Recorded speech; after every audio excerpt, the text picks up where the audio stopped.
So as I've worked with people who are getting in the self-storage business, I've noticed that they have some particular habits or traits or ways of being that people who are not successful and who don't get in the self-storage business don't have. And last week we talked about the first one. If you haven't seen that episode, I invite you to stop right now, go back to episode 158 and watch it, then continue here, because we're going to talk about the second habit. Hello, my name is Mark Helm. I'm the author of Creating Wealth Through Self-Storage, and I support small investors who want to get in the self-storage business or who want to strategically grow their business, do it in a way that creates true wealth and a fulfilling career. And we're in the middle of a conversation about having habits, traits, ways of being, ways of looking at the world that will support you and propel you towards being successful at getting in the self-storage business. I can train you all day long on how to find the deals, how to analyze the deal, what's a good deal. But that's only 10 to 20% of what it takes to be successful. Most of what determines your success is your mindset, how the world occurs to you. And the good news is you can develop the habits, the traits, the ways of being that will support and bring success towards you. And that's what this conversation is about. And the second habit that I've seen people have is being effective at the right things. I know it sounds simple, but it's true.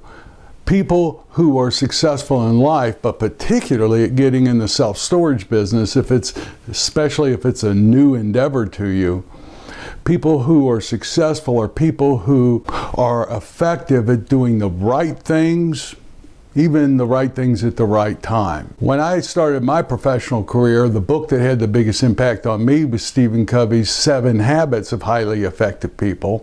And one of the habits was beginning with the end in mind. And maybe that's a big part of it, because we can fool ourselves being very busy.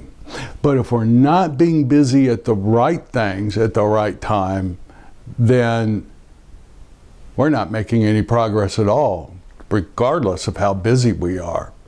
And I think one of the keys is to be able to see the whole picture, all of the steps that are going to be required, all the spaces you move through as you get in the self-storage business, and then be clear on where you are and where you're going in the next step. That's an art as well as a skill, but it can be developed. And it can be developed by anyone. No one's born with that skill. We all develop that skill. I've seen lots of people looking for deals, looking to analyze deals, wanting to find good deals before they ever have their business strategy formed, before they ever even have their financing strategy in place. Oftentimes before they ever even have their money in place or how they're even going to get their money. And then the deal goes under contract and they can't get the loan, or they can't raise the money fast enough and the deal falls apart.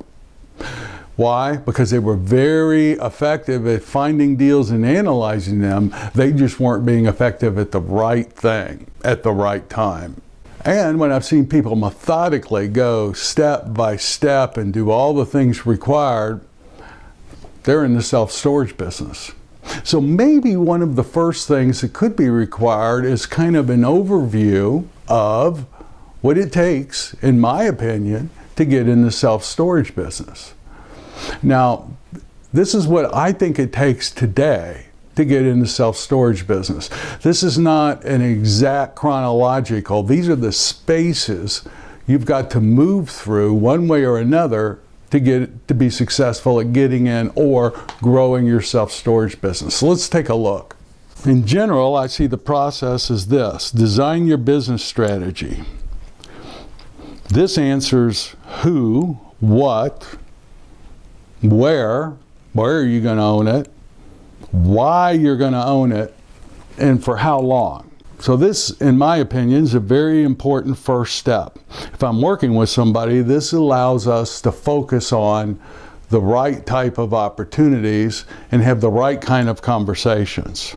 The second piece is the money piece, the equity piece. Is it your money? Is it your family money? Is it investor money? If it's investor money or if it's your money, what are you expecting? What type of return? You could put the money in a mutual fund and make 7 to 10%. What type of return do you expect? Or is what's important is creating an income for yourself? Are you trying to create an income to raise your family on? All that's important. You've got to have that piece in place, and you've got to know you got to be clear on the who, what, where, and why. The next space is the financing piece, the debt piece. So you have the equity piece and the debt piece. What are the best lending options depending on what your business strategy is? Can you get the loan, or do you need partners? Then analyzing opportunities. Can you see a good deal? Can you project the future values, especially on the value add plays? Can you accurately project what, if you do A, B, C, and D, what that's going to cost and what that's going to generate in income? Then deal flow. Do you have the structures in place or the relationships in place to see good deal flow? In negotiations, do you have a team in place? Do you have your lawyer in place? Very often we're doing value add plays where we've got to have engineers in place, relationship with self-storage fabricators, construction support. And then the due diligence process is critical. Inspectors, lawyers, construction support, all the things you've got to go through during the due diligence. And then the closing piece. And putting a project into service.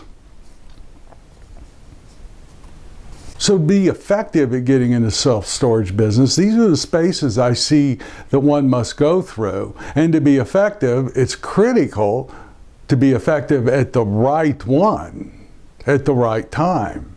But what I've noticed in myself and I notice in other people is we try to do what we think we're good at and what we enjoy. So for me, it's like analyzing deals. I enjoy that. I enjoy finding deals. But if you don't have your business strategy in place, if you don't have your which direction you're going to go on the financing, who you're going to talk to, what's required, what you got to have in place to start getting the financing, if you don't know where your money's coming from, finding a good deal is worthless because you won't be able to perform. I've seen it over and over. They love doing deals. They love finding deals. They find the deal, put it under contract, and can't close. Or if you don't feel you're good with numbers, or you're not clear on what your strategy is, you'll analyze and analyze and analyze a deal and figure it out and figure it out. And then by the time you're ready to pull the trigger, it's already under contract and, oh well, I'll get the next one.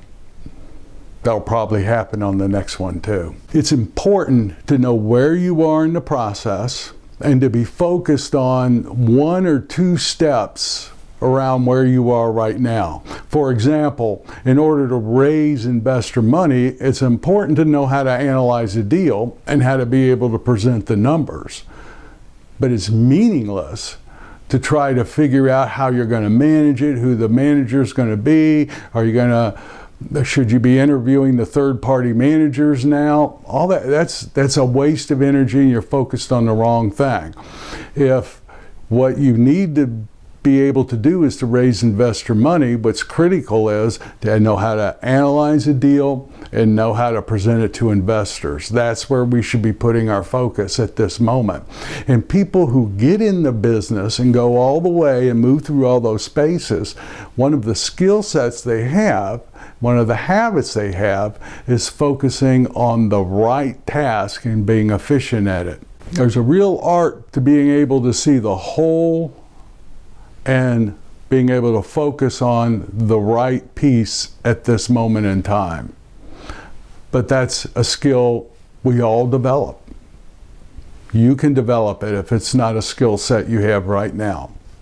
I just know my job as a coach is to figure out where someone is in the process and support them in the step they're in, or one or two steps on either side of them. As a coach, that's all I'm doing. These steps are not independent of each other, but it's important to know where you are and to have answers for how you're going to deal with every single one of those spaces that we've just gone over. Know the process. Again, here's the process. Know where you are in the process. Figure it out right now. Now look back and see, is there anything you skipped? Is there anything you didn't fully distinguish in each one of the spaces or steps beforehand?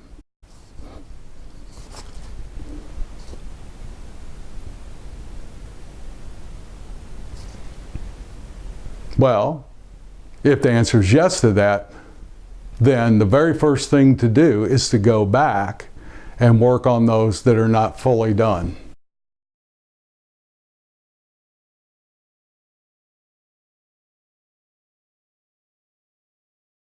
Like I've said before, my business transformed when I got clear on what I was doing and why I was doing it.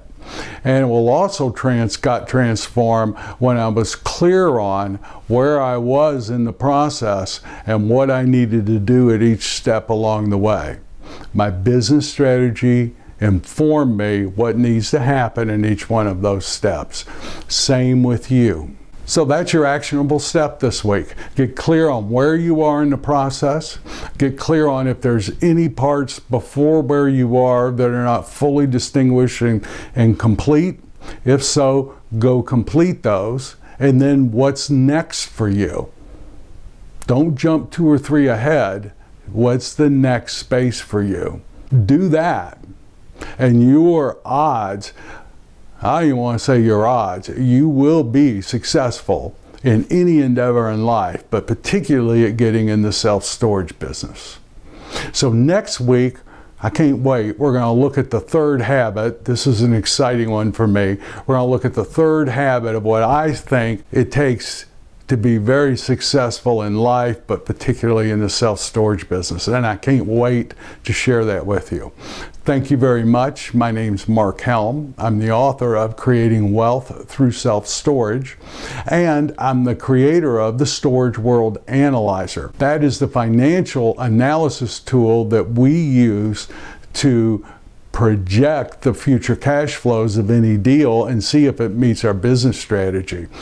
If you're great with Excel, continue using it. But I made a lot of mistakes in Excel. And if you're not that good with numbers, not that good with Excel, I'm telling you, this could be the best support you've had in a long time. Go take a look at it, storageworldanalyzer.com, if you're not using it. I'm in it every day. So thank you very much. I can't wait to be with you next week. See you then.